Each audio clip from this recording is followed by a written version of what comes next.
आइए प्रभु वंदना के लिए अपने दोनों हाथ जोड़ लें। ओम नमः सिद्धेभ्यः। ओम नमः सिद्धेभ्यः। ओम नमः सिद्धेभ्यः। नमो अरिहन्ताणं नमो सिद्धाणं नमो आयर्याणं नमो वज्रायाणं नमो लोये सव्यसाहुणम्।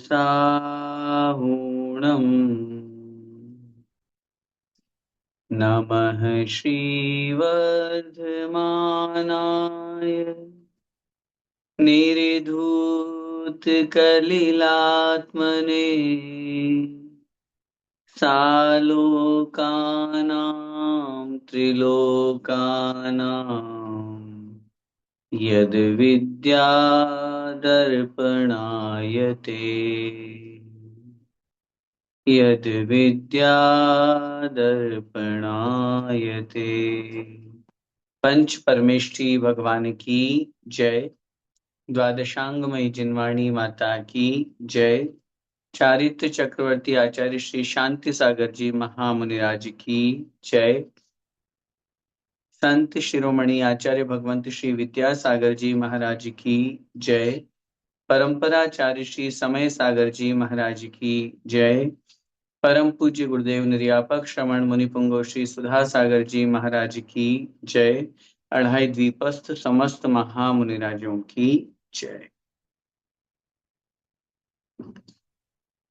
आचार्य भगवंत श्री समंत भद्र स्वामी द्वारा विरचित श्री रत्न करंडक शाहुकाचार ग्रंथादिराज का हम सभी स्वाध्याय कर रहे हैं। और पिछली कक्षा में ही हमने इस महान ग्रंथ को प्रारंभ किया था, एक शुभ लक्ष्य बनाकर, एक महान उद्देश्य को लेकर। हम आचार्य भगवंत समंत भद्र स्वामी महाराज की वाणी को पढ़ने का अपन ने एक भाव बनाया। और पिछली कक्षा में अपन ने इस ग्रंथ के रचयिता आचार्य समंत भद्र स्वामी महाराज के बारे में भी जाना और इस ग्रंथ का भी संक्षिप्त परिचय आप लोगों के सामने रखा गया। चूंकि यह ग्रंथ श्रावकाचार ग्रंथ है और हम सभी श्रावक हैं, सामान्य श्रावक और एक पंचम गुण स्थानवर्ती श्रावक, दोनों में अंतर है। शास्त्रों में जो 12 व्रतों को अंगीकार करते हैं उन्हें श्रावक श्राविका संज्ञा दी जाती है। प्रतिमाधारी जो होते हैं, या अपन जो चतुर्विद संघ में मुनि आरिका श्रावक श्राविका की चर्चा करते हैं, वहां पे श्रावक में एक क्षुल्लक जी और एलक जी लिए जाते हैं और श्राविका में क्षुल्लिका जी ली जाती हैं। लेकिन सामान्य एक सदगृहस्थ श्रावक जो सामान्य कथन है कि हाँ ये एक दिगंबर जैन श्रावक हैं, उस कोटि में तो अभी अगर अपनी प्रतिमा भी नहीं आई है तो भी उस कोटि में उसे ग्रहण किया जाता है। अब हम श्रावकों का क्या कर्तव्य है, क्या आचरण होना चाहिए, किस प्रकार हमें अपने जीवन में चर्या का पालन करके अपने श्रावक धर्म का निर्वहन करना चाहिए, वो सब बातें अपन इस ग्रंथ में पढ़ेंगे। पिछली क्लास में हमने मंगलाचरण पढ़ा। मंगलाचरण का अपना एक महत्व होता है।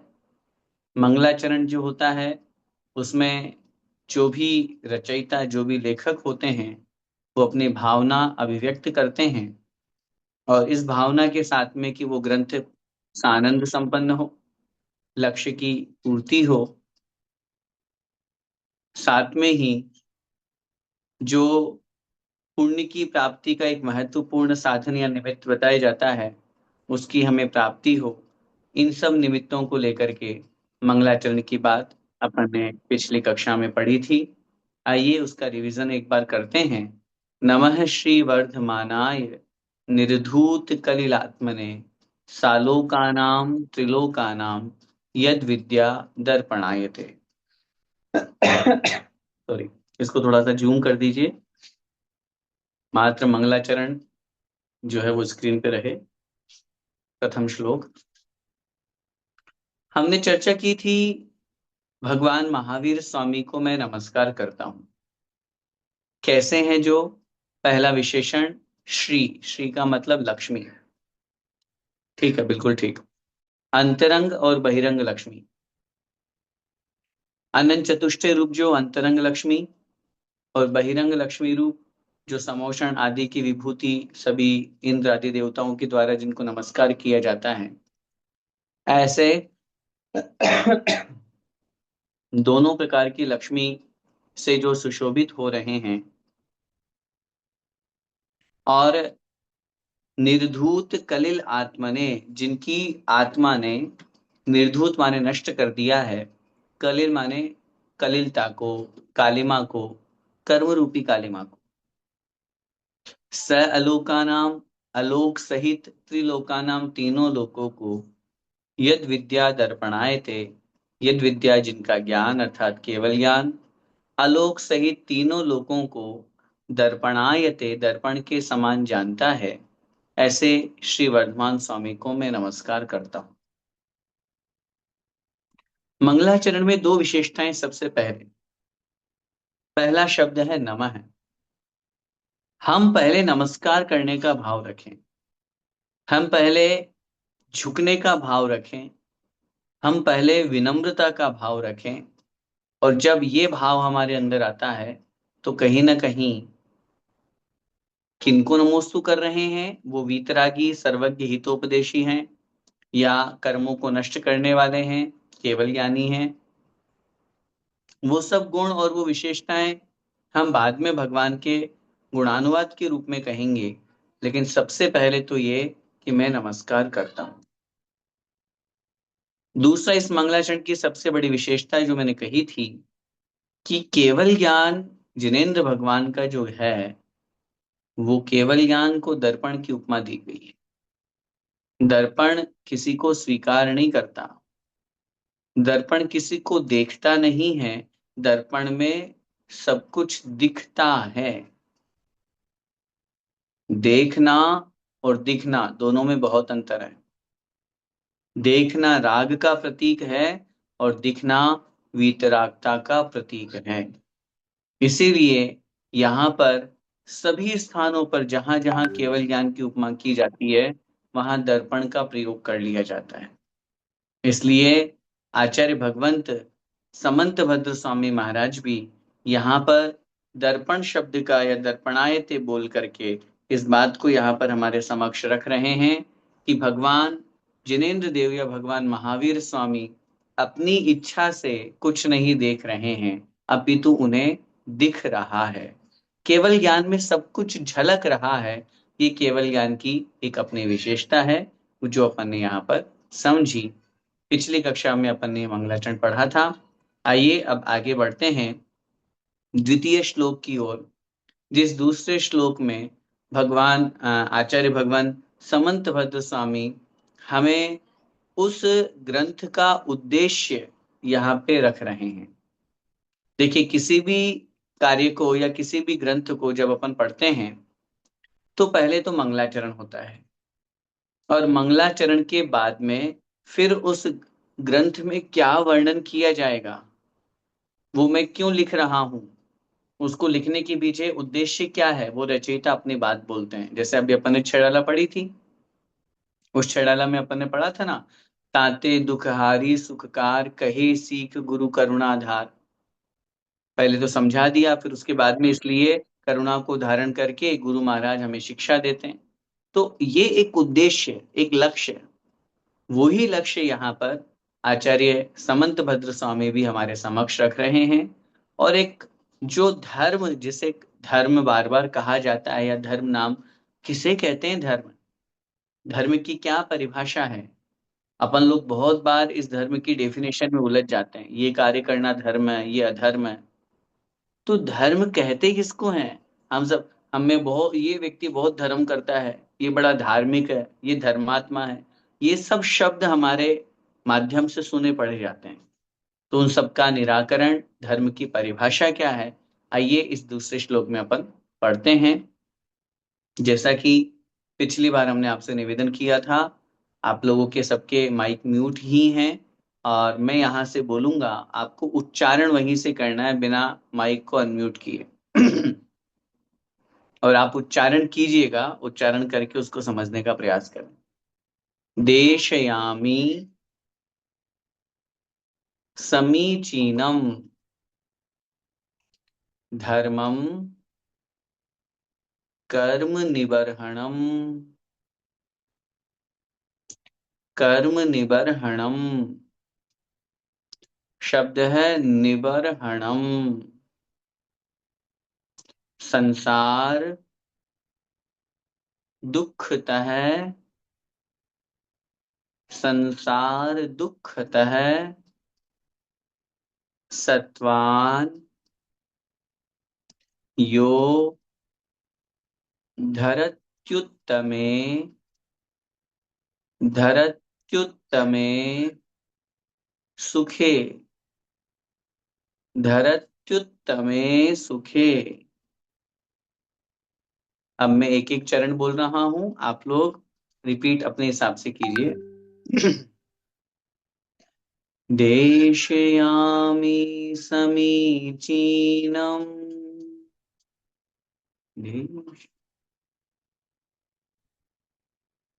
धर्मं कर्म निबर्हणम्,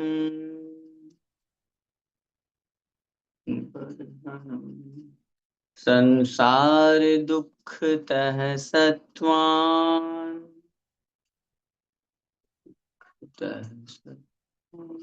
यो धरत्युत्तमे सुखे,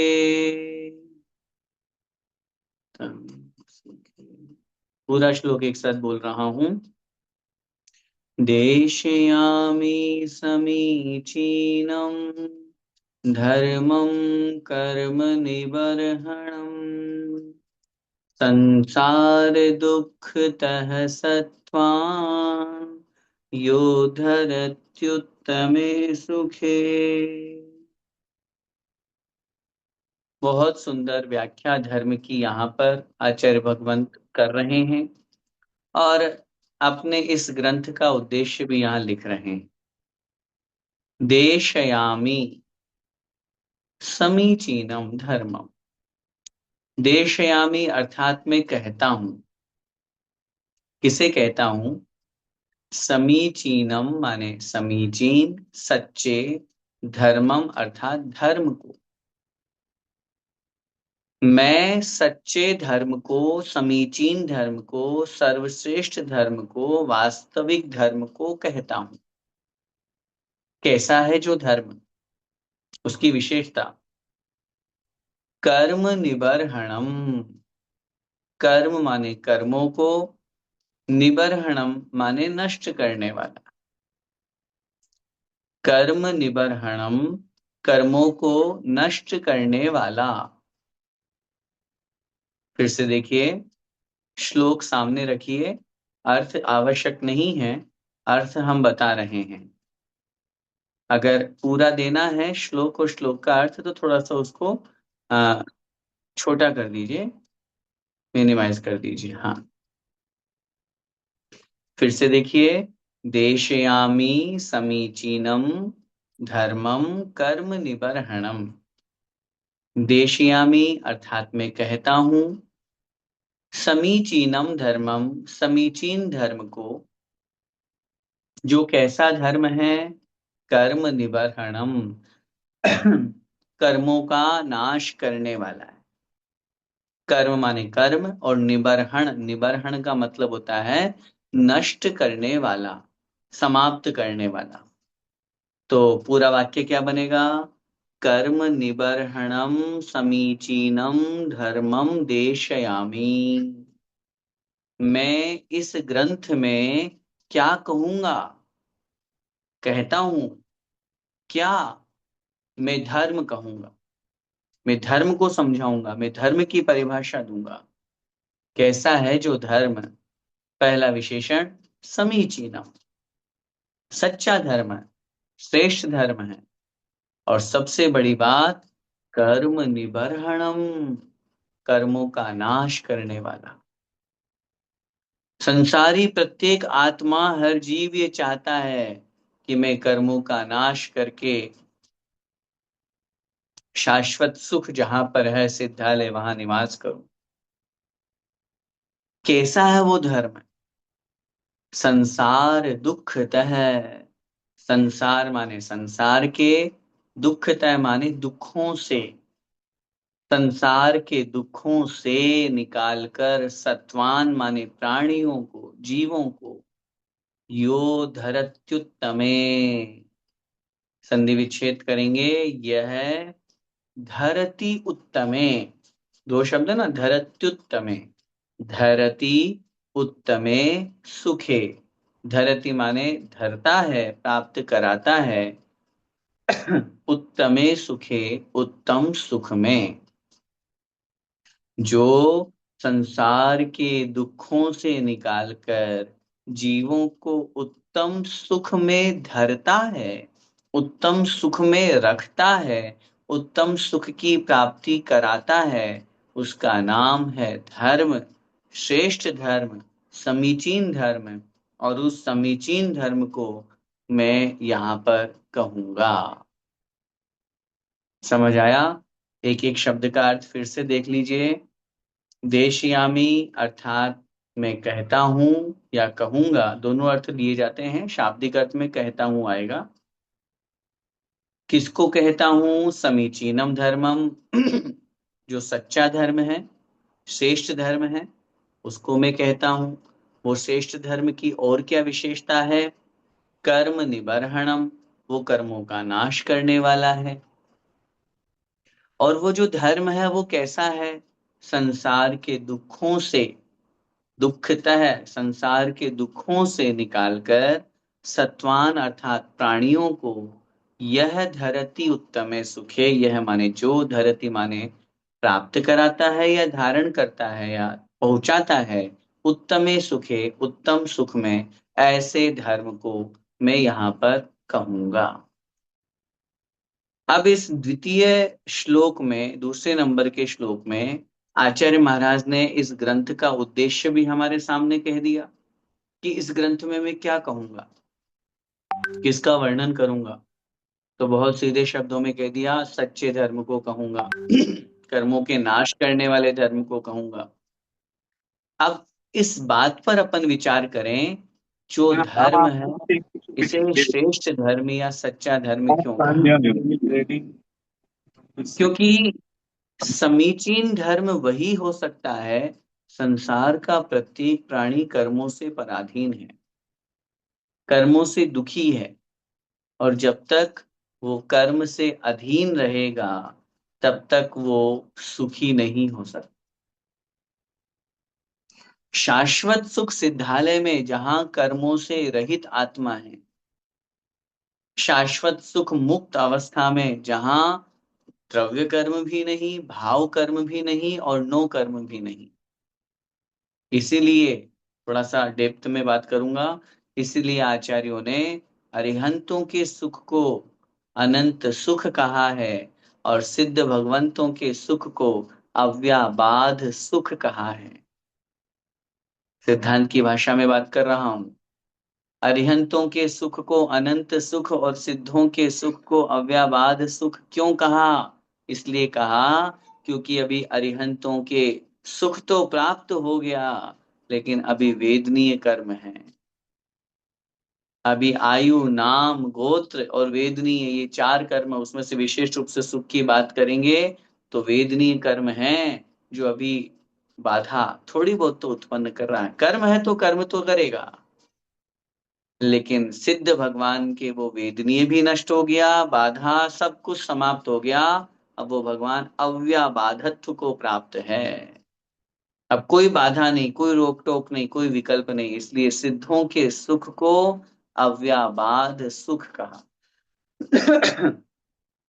तो इसलिए वास्तविक धर्म वही है जो कर्मों का नाश करे। और सबसे महत्वपूर्ण बात, संसार के दुखों से निकाल करके जीवों को उत्तम सुख प्राप्त कराना। हर व्यक्ति सुख प्राप्त करना चाहता है, जैसा छेड़ाला में अपन पढ़ के आए हैं, जे त्रिभुवन में जीव अनंत, सुख चाहे दुखते भयवंत। सब जीव सुख प्राप्त करना चाहते हैं। तो जब सुख प्राप्त करना चाहते हैं, तो जो सुख प्राप्त करा दे, दुखों से छुटकारा दिला दे, वास्तव में वही सच्चा धर्म है। और वही धर्म हमें यहाँ पर समझना चाहिए। उसी धर्म को यहाँ पर धारण करने का, उसी धर्म का उपदेश आचार्य समंत भद्र स्वामी महाराज यहाँ पर दे रहे हैं। हम सब संसार के जितने भी प्राणी हैं, वो इस तरह से ये भावना भाते हैं कि भगवान, हमें भी संसार के दुखों से छुटकारा मिले और हम भी उस शाश्वत सुख को यहाँ पर प्राप्त करने का भाव करें। जो दुखों से निकाल करके उत्तम सुख की प्राप्ति कराता है, वही वास्तव में सच्चा धर्म हुआ करता है। ऐसे उस सच्चे धर्म को यहाँ पर आचार्य समंत भद्र स्वामी महाराज कह रहे हैं। आइए इस द्वितीय श्लोक का अर्थ हम यहाँ पर पढ़ते हैं।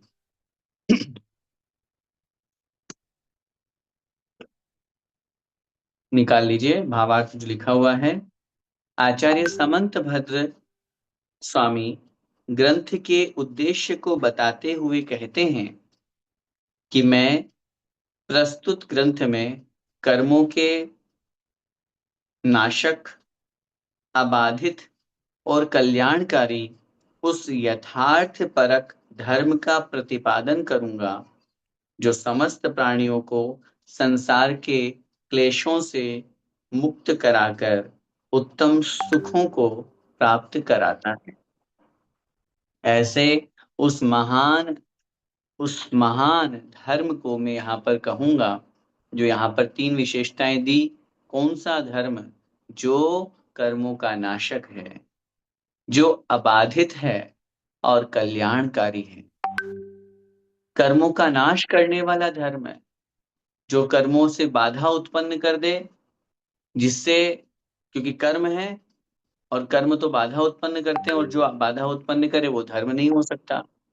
तो जो अबाधित है और कल्याणकारी है, ऐसे यथार्थ परक धर्म का मैं प्रतिपादन करूंगा।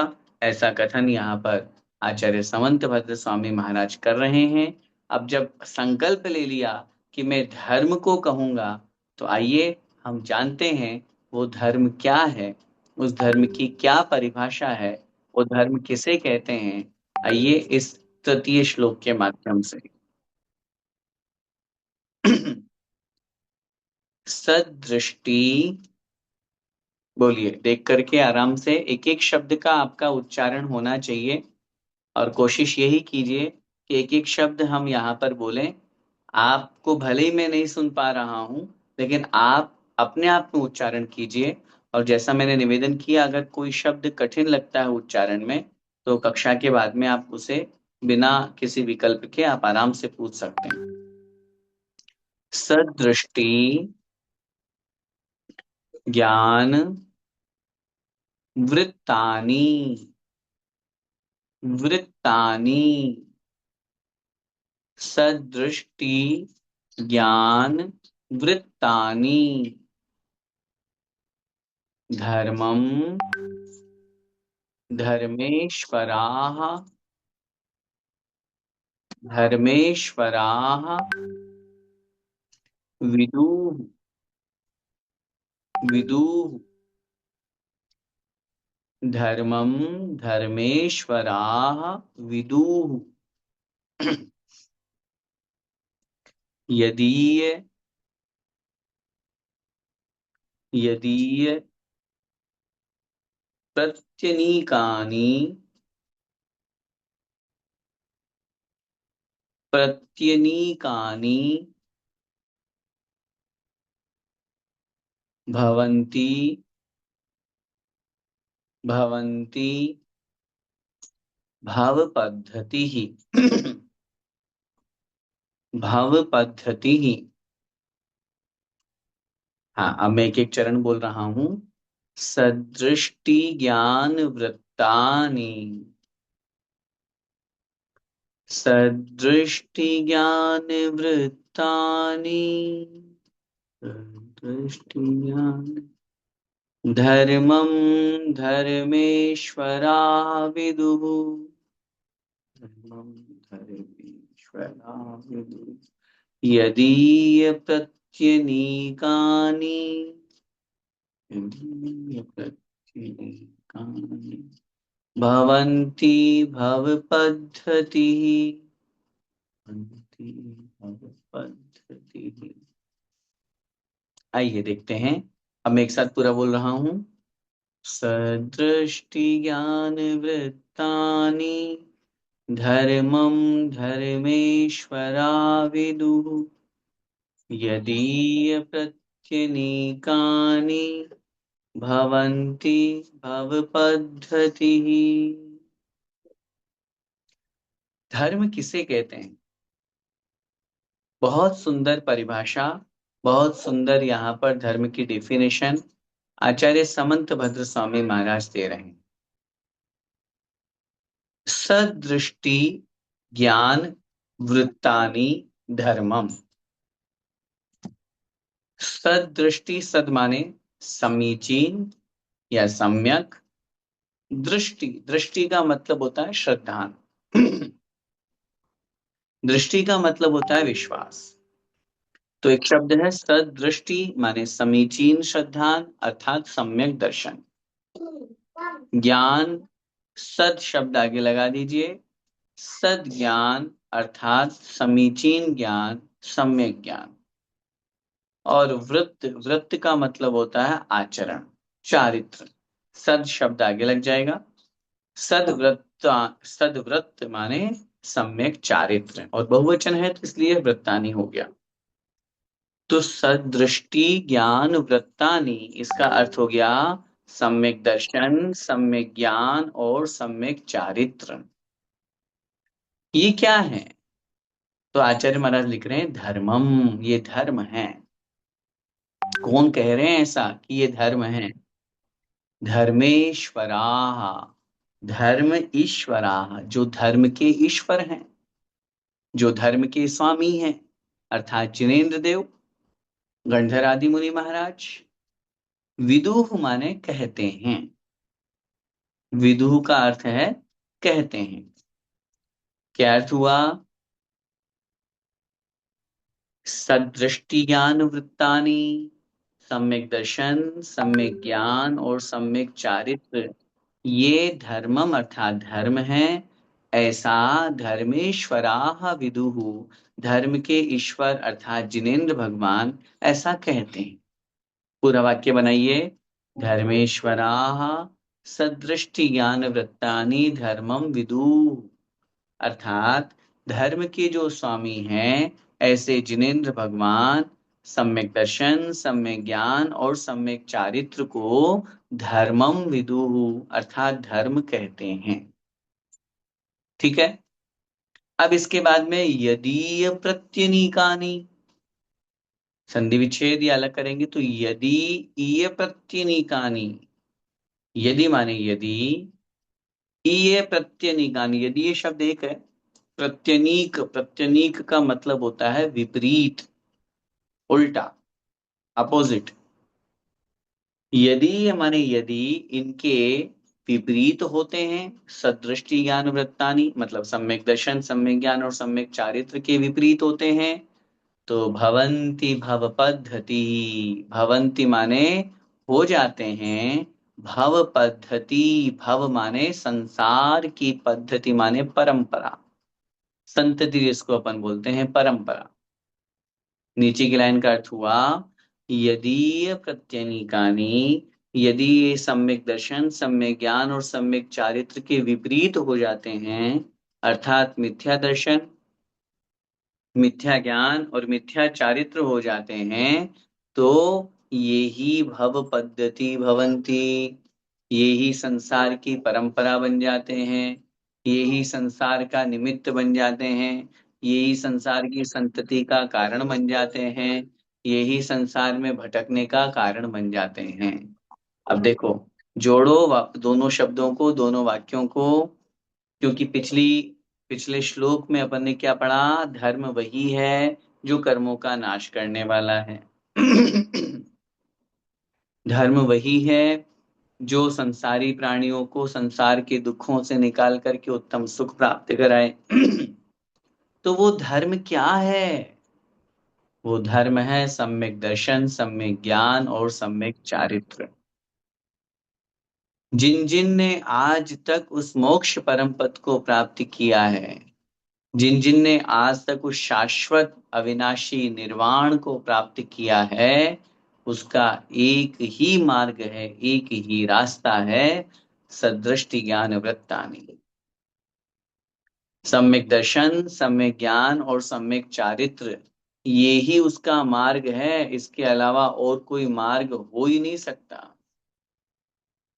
और जब तक वो मार्ग हम नहीं पकड़ेंगे, तब तक लक्ष्य को प्राप्त नहीं कर पाएंगे। और इसके विपरीत वही बात लगा लीजिए, यदि मिथ्या दर्शन, मिथ्या ज्ञान और मिथ्या चारित्र हमारे जीवन में है, तो फिर वही हमारे लिए संसार की परंपरा का कारण बन जाता है। संसार की संतति, संसार की परंपरा, परंपरा का मतलब एक भव, अगले भव की श्रृंखला फिर शुरू, उसके बाद फिर अगला भव, फिर अगली पर्याय, फिर अगला भव, फिर अगली पर्याय। मतलब संसार विच्छेद नहीं होगा। जो मैं निरंतर यह आत्मा संसार में भटक रहा है, नवीन नवीन पर्यायों में जा रहा है, कभी नरक गया, कभी स्वर्ग स्वर्ग गया, कभी मनुष्य, कभी तिर्यंच, इन सब पर्यायों में, मनुष्य की 84 लाख योनियों में मनुष्य की प्राप्ति, मनुष्य पर्याय से पहले, और भी जो अपन कुल कोटि की बात करते हैं, जो भी अपन योनियों की बात करते हैं, 84 लाख योनियों की, उन सब में यह जीव निरंतर भटकता रहता है। उसका कारण क्या है? उसका कारण है मिथ्या दर्शन, मिथ्या ज्ञान और मिथ्या चारित्र। और यही मिथ्या दर्शन, मिथ्या ज्ञान, मिथ्या चारित्र संसार का कारण बन जाता है। अब इस श्लोक से अपन को ये डिसाइड करना है, ये सोचना है कि हमें हमें संसार के कारण की ओर अग्रसर होना है, हमें संसार में आगे भटकना है, या धर्म की व्यवस्था को धारण करके अपनी आत्मा का कल्याण करना है। सम्यक दर्शन, सम्यक ज्ञान और सम्यक चारित्र ये धर्म है, और मोक्ष की प्राप्ति का ये सबसे उत्तम साधन है। वही जो अपन पढ़ते हैं उसमें, सम्यक दर्शन ज्ञान चारित्राणि मोक्ष मार्ग है। सम्यक दर्शन, सम्यक ज्ञान और सम्यक चारित्र, ये तीनों की एकता का नाम मोक्ष मार्ग है। जिन जिन ने इस धर्म को अंगीकार किया है, एक बार भी यदि सम्यक दर्शन की प्राप्ति हो जाए, तो यह जीव अब अनंत संसार उसका समाप्त होकर के, और वो नियम से मोक्ष परम पद को प्राप्त करता है। नियम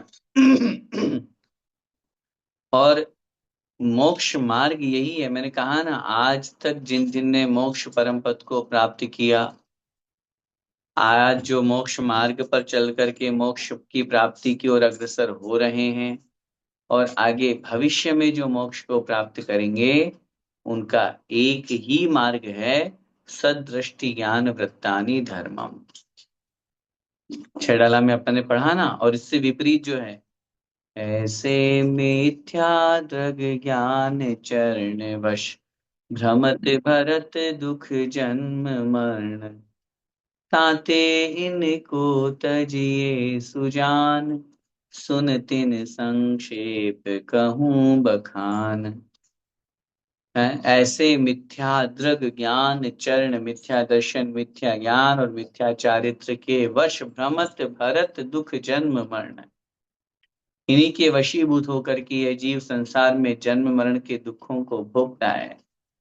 इसलिए हमें जन्म मरण के दुखों से मुक्त होना है, छुटकारा प्राप्त करना है, तो उसका एक ही मार्ग है, एक ही रास्ता है, और वो है सम्यक दर्शन, सम्यक ज्ञान और सम्यक चारित्र। इसलिए मैं छह डाला के उदाहरण दे रहा हूं। मैंने कहा भी था कि छह डाला पढ़ने के बाद अब हमको ये रत्नाकर शाहूकाचार्य सरल नजर आएगा, थोड़ा सरल लगेगा, क्योंकि विषय उसी का विस्तार है जो अपन ने संक्षेप में पढ़ा। अब इस श्लोक में दो बातें अपन को महत्वपूर्ण है जो समझनी। दो मार्ग का वर्णन यहाँ पर है, एक धर्म मार्ग जिसे अपन कहते हैं मोक्ष मार्ग, और एक है यो मान लीजिए कि संसार मार्ग, भव मार्ग। हमें अगर अपने जीवन में सुख प्राप्त करना है, देखिए मैं मानता हूं, और हम सब इस विषय पे पहले भी चर्चा कर चुके हैं कि ये पंचम काल का एक बहुत बड़ा अतिशय है कि वर्तमान में मोक्ष नहीं होता है, न अपन ने किसी को मोक्ष जाते हुए देखा है। लेकिन उसके बावजूद भी बड़े बड़े साधक घर परिवार को, परिग्रह को, जमीन जायदाद को, समस्त परिग्रह को छोड़ करके और उस मोक्ष मार्ग पर लग गए, और उस गुरु के ऊपर विश्वास करके, सामने वाले भगवान के द्वारा कहे गए उस जिनवाणी पर विश्वास करके कि नहीं, इस मार्ग को अपनाने से मुझे उस मोक्ष की प्राप्ति हो जाएगी। सोचिए, मैं हमेशा सोचता हूं, महान है, धन्य है वो मुनि महाराज। आज अपन 2 दिन के लिए, 7 दिन के लिए कहीं जाते हैं तो वहां पहले व्यवस्था बनाते हैं, मेरी भोजन व्यवस्था कहाँ होगी, मेरी रुकने की व्यवस्था कहाँ होगी, पहले से बुकिंग करा लेते हैं। सोचिए, जिनकी अगले पल की व्यवस्था का कोई भरोसा नहीं है कि उन्हें आहार में क्या मिलेगा, कैसा भोजन मिलेगा, अंतराय आ जाएगा तो पानी की एक बूंद भी नहीं मिलेगी, आवास व्यवस्था के नाम पर कहाँ कैसी समाज में कैसी व्यवस्था हो, विहार में कैसी व्यवस्था हो, पैदल चलना पड़ेगा, सर्दी गर्मी बरसात सहन करनी पड़ेगी, दुनिया में लोग क्या कहेंगे, हम और आप तो कुछ परेशान हो तो वहां से उठाई गाड़ी और कहीं निकल जाएंगे, पैसा अपने पास में, उनके पास कुछ नहीं, उन्हें पैदल विहार करना पड़ेगा, सब कुछ सहन करना पड़ेगा।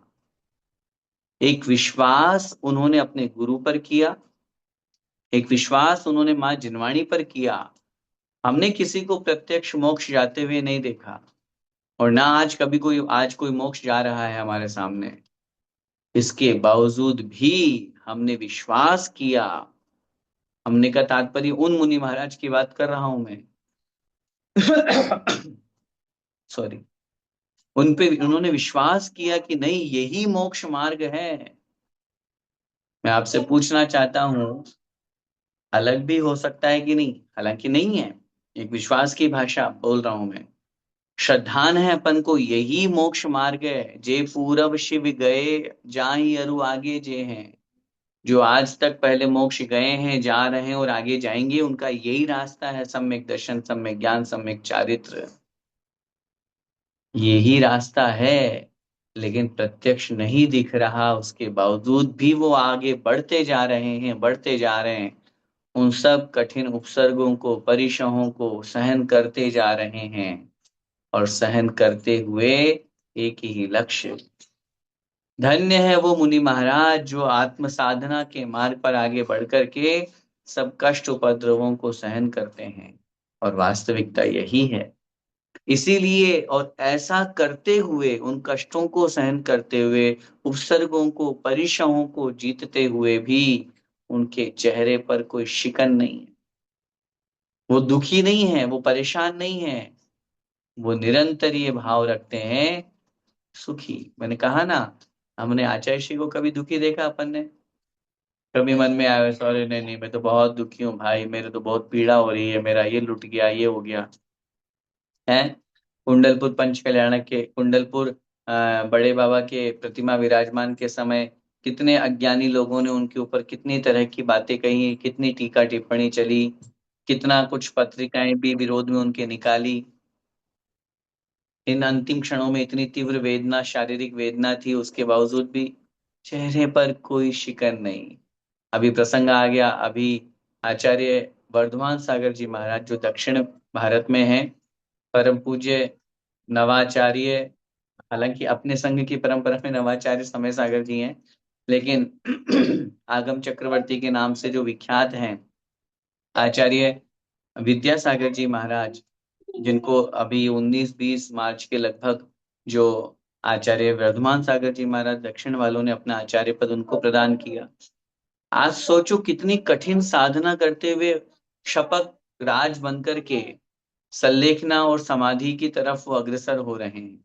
आज 23 जून को उन्होंने संकल्प लिया था और आज जो अपनी 4 तारीख हो रही है, इन 10-12 दिनों से अन्न का जल का एक बूंद उन्होंने नहीं लिया, यम संलेखना धारण कर ली और निरंतर उस मृत्यु को ललकार रहे हैं। धन्य है वो साधक।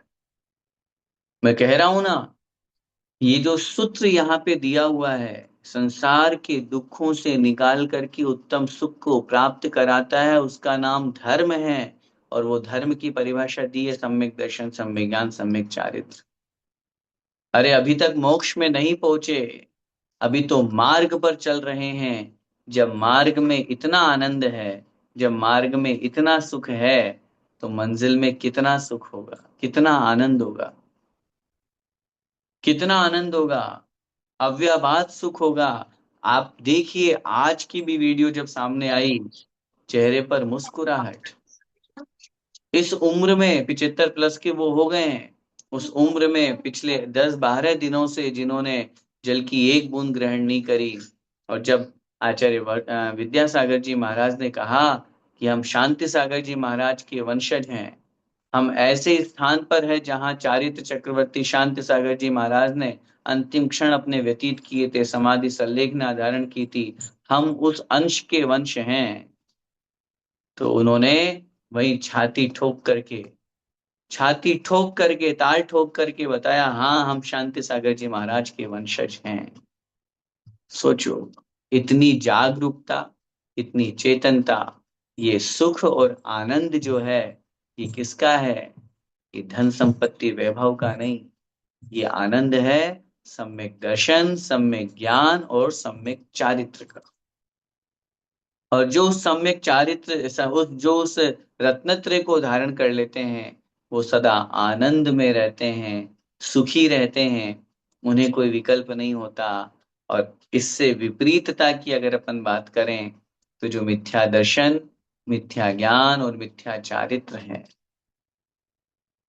सच्चे देव, सच्चे शास्त्र, सच्चे गुरु पर श्रद्धान करना, उनके द्वारा बताए हुए शास्त्रों का अध्ययन करना, उस मार्ग पर चलना, उस ज्ञान को प्राप्त करना और तद्रूप आचरण करना, ये सम्यक दर्शन, सम्यक ज्ञान और सम्यक चारित्र, ये हमारे जीवन में आने का भाव रखें। हम अभी भले ही सम्यक चारित्र की ओर अग्रसर नहीं हुए, लेकिन सम्यक दर्शन तो हमारे जीवन में आना ही चाहिए। अभी अपन आगे पढ़ेंगे। इस ग्रंथ में आचार्य समंतभद्र स्वामी महाराज स्वयं बताएंगे कि सम्यक दर्शन किसे कहते हैं, सम्यक ज्ञान किसे कहते हैं, सम्यक चारित्र किसे कहते हैं। अपन को तो बस ये भाव रखना है, इससे जो विपरीत मिथ्या दर्शन, मिथ्या ज्ञान और मिथ्या चारित्र है, इसको अपन को छोड़ना है। पहले भी अपन पढ़ चुके हैं, इनका स्वरूप, इनके बारे में जान चुके हैं। जो खोटे देव शास्त्र गुरु हैं, उन पर श्रद्धान करना, उनको मानना, उनके द्वारा लिखे हुए शास्त्रों को पढ़ना पढ़ाना और तद्रूप ख्याति लाभ पूजा प्रसिद्धि के निमित्त से व्रत उपवास करना, आचरण करना, ये सब मिथ्या चारित्र की कोटि में आता है। संसार के भटकने का ये मूल कारण है। अपन यही समझें, दोनों मार्ग अपने सामने हैं, अपन को संसार का मार्ग छोड़ करके धर्म का मार्ग अपनाना चाहिए। समय आपका हो गया है। बस इतना सा आज के इन दोनों श्लोकों से अपन समझें कि वास्तव में धर्म किसे कहते हैं। तो जो कर्मों का नाश करने वाला है, वही सच्चा धर्म है। और संसार के दुखों से निकाल करके जीवों को जो सुख प्राप्त कराए, मैं कह रहा हूं ना, अगर इस सम्यक दर्शन, सम्यक ज्ञान और सम्यक चारित्र में सुख नहीं होता, सुख नहीं होता, तो आज 18, 20, 22, 25, 30 साल के लोग, नौजवान युवा, घर छोड़ करके वैराग्य को धारण नहीं करते। आज ये उम्र जो निकल करके आ रही है, और जिस उम्र में विषय भोगों में व्यक्ति लिप्त होता है, वहां वो वैराग्य के मार्ग पर आगे बढ़कर गुरुओं का अनुसरण कर रहे हैं, आचार्य श्री को फॉलो कर रहे हैं। इस बात को बता रहा है। ये चीज इस बात का प्रतीक है कि वास्तव में उसमें आनंद तो है। उस धर्म को धारण करने में सुख और सुकून तो है। बस आवश्यकता है पहचानने की। अभी अपन लोगों ने नहीं पहचाना है, इसलिए अभी अपन गृहस्थी में है, संसार में है। और जो उस मार्ग पर आगे बढ़ने की जिन्होंने ठान ली और वैराग्य की ओर अग्रसर होकर के आगे बढ़ गए, तो वो कहीं ना कहीं बढ़ जाते हैं, आगे अग्रसर हो जाते हैं और धन्य हैं। और वास्तव में हम सबका भी लक्ष्य वही होना चाहिए कि उस सम्यक दर्शन, सम्यक ज्ञान और सम्यक चारित्र रूप उस रत्नत्रय धर्म को अपन सभी स्वीकार करें। वही धर्म है। और देखो, आचार्य समंत भद्र स्वामी महाराज की एक बहुत महत्वपूर्ण विशेषता इस श्लोक में भी अपने को सामने दिख रही है। वो ये नहीं कह रहे कि सम्यक दर्शन, सम्यक ज्ञान और सम्यक चारित्र जो धर्म है, ये मैं कह रहा हूं। वो खुद का नाम लिए बिना कह रहे धर्मेश्वरा विदु। ये बात मैं नहीं कह रहा, ये बात जिनेन्द्र देव कह रहे हैं। अब इससे दो बातें समझना। सबसे पहली बात, तो जिनेन्द्र देव ने कहा है, तो एक लेवल लग गया, ठप्पा लग गया कि भैया मेरी मानो या नहीं मानो, भगवान ने कहा है तो तो बिल्कुल उनकी तो माननी है। दूसरी बात, लिख भले ही वो रहे हैं, शब्द उनके हैं, लेकिन अपने प्रभु के प्रति, अपने गुरु के प्रति इतना, अब उनके प्रति सम्मान का भाव और अपने अंदर लघुता का भाव कि नहीं, ये कार्य मैं नहीं कर रहा, ये बात मैं नहीं कह रहा, ये बात गुरु महाराज कह रहे हैं, ये बात जिनेन्द्र भगवान कह रहे हैं। अपने आप को इतना लघु, अपने आप को इतना छोटा बना दिया कि भले श्लोक खुद लिख रहे हैं, लेकिन उसके बावजूद भी उसका क्रेडिट, उसका जो भाव है, वो जिनेन्द्र भगवान को दे रहे हैं। तो ये बहुत सारे भाव, बहुत सारी बातें अपन इस श्लोक के माध्यम से जानी। अपन भी उस सम्यक दर्शन, सम्यक ज्ञान और सम्यक चारित्र रूप धर्म को अंगीकार करके अपनी आत्मा को सुखी बनाए। इसी मंगलमय भावना के साथ बोले द्वादशांग मई जिनवाणी माता की जय हो। संत शिरोमणि आचार्य भगवंत श्री विद्यासागर जी महाराज की जय हो। परंपराचार्य श्री समय सागर जी महाराज की जय हो। शपक राज परम पूज्य दक्षिण के सूर्य आचार्य श्री वर्धमान सागर जी महाराज की जय हो। परम पूज्य आगम चक्रवर्ती आचार्य विद्यासागर जी महाराज की जय हो। पूज्य गुरुदेव मुनि पुंगव श्री सुधा सागर जी महाराज की जय हो। अढ़ाई द्वीपस्थ समस्त मुनिराजों की जय हो।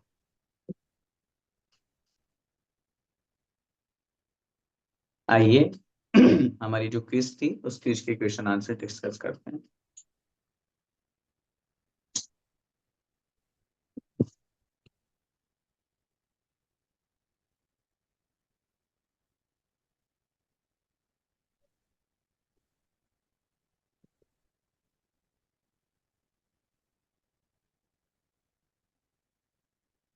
प्रमाण संस्कृति जीसीसी दुबई के द्वारा क्विज नंबर 106।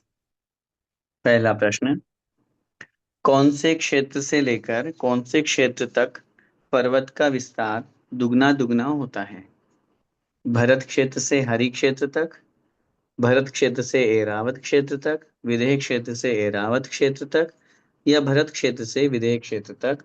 इसका सही उत्तर है डी, भरत क्षेत्र से विदेह क्षेत्र तक। जो अपन वो सूत्र पढ़ते हैं, तद्विगुण द्विगुण विस्तारा वर्षधर वर्षा विदेहांता, तत्वार सूत्र अध्याय 3।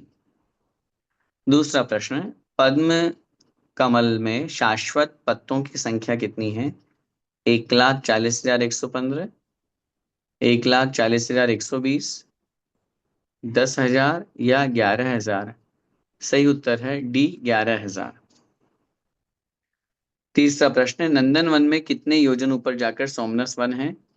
500 योजन, 36,000 योजन, 62,500 योजन, या तलहटी में? सही उत्तर है सी 62,500 योजन। 62 सहस्य उतंगा वन सोमनस चार बहुरंगा, इस तरह से अपन जो पंचमेरु की पूजन करते हैं उसमें आता भी है। अगला प्रश्न, ज्येष्ठ, मध्यम और जघन्य पाताल की ऊंचाई कितनी कितनी है? 1 करोड़ योजन, 1 लाख योजन, 1,000 योजन, 10 लाख योजन, 1 लाख योजन, 1,000 योजन, 1 लाख योजन, 10,000 योजन या 1,000 योजन, या 10 करोड़ योजन, 10 लाख योजन और 10,000 योजन। सही उत्तर है सी 1 लाख योजन। ये ज्येष्ठ या उत्कृष्ट बोलना चाहिए पाताल की ऊंचाई है। मध्यम में 10,000 और जघन्य में 1,000 योजन। लवण सा 5वां प्रश्न, लवण समुद्र में स्थित पातालों में कृष्ण पक्ष के 15 दिन तक मध्यम भाग में खालिस्तान की वृद्धि होती है तथा शुक्ल पक्ष के 15 दिन तक मध्यम भाग में खालिस्तान की वृद्धि होती है। ऑप्शन ए जल और वायु दोनों की, ऑप्शन बी जल और वायु, ऑप्शन सी वायु और जल, या डी जल और जल। सही उत्तर है बी जल और वायु। मतलब पहले जल की वृद्धि मध्यम भाग में और फिर शुक्ल पक्ष में वायु की वृद्धि होती है। छठा प्रश्न, समुद्र के दोनों किनारों में 42,000 योजन प्रमाण प्रवेश करके पातालों के पार्श्व भागों में कितने पर्वत हैं? 4, 6, 8 या 10? सही उत्तर है सी 8। 7वां प्रश्न, जम्बूद्वीप की जगती से 42,000 योजन जाकर सूर्य द्वीप नाम से प्रसिद्ध कितने द्वीप हैं और इसी तरह वृत्ताकार कितने चंद्र द्वीप हैं? 8, 8, 16, 16, 16, 8 या 8, 16? सही उत्तर है 8 और 16। 8 सूर्यद्वीप और वृत्ताकार चंद्रद्वीप है 16। 8वां प्रश्न, उस द्वीप का नाम बताइए जिस पर वेलंथर जाति के नागकुमार देव रहते हैं। मागध द्वीप, गौतम द्वीप, वर्तनु द्वीप या प्रभास द्वीप? सही उत्तर है बी गौतम द्वीप। 9वां प्रश्न, वह कौन सा समुद्र है जिसमें पाताल नहीं है और जिसके जल का वर्ण काला है? लवण समुद्र, कालोदरी समुद्र या कालोद समुद्र, पुष्करवर समुद्र या रुचकवर समुद्र? सही उत्तर है बी कालोद समुद्र। 10वां प्रश्न, किस पर्वत की ऊंचाई 1721 तथा गहराई 430 तथा चौड़ाई 1 कोस है? मानुषोत्तर पर्वत, इक्ष्वाकार पर्वत, हिम्मन पर्वत या शिखरी पर्वत? सही उत्तर है ए मानुषोत्तर पर्वत। सॉरी, मानुषोत्तर पर्वत जो बना हुआ है उसकी इस तरह से ऊंचाई और वृत्ताकार आदि, जो क्योंकि वो बैठे हुए सिंह के समान कहा गया है इसलिए उसकी इस तरह से लंबाई चौड़ाई बताई गई है। इस तरह ये 10 प्रश्न हमारे सामने थे। क्विज नंबर 108 में हम एक जितने लोगों ने उसमें पार्टिसिपेट किया है उसके माध्यम से रिजल्ट आप लोगों के सामने रखेंगे।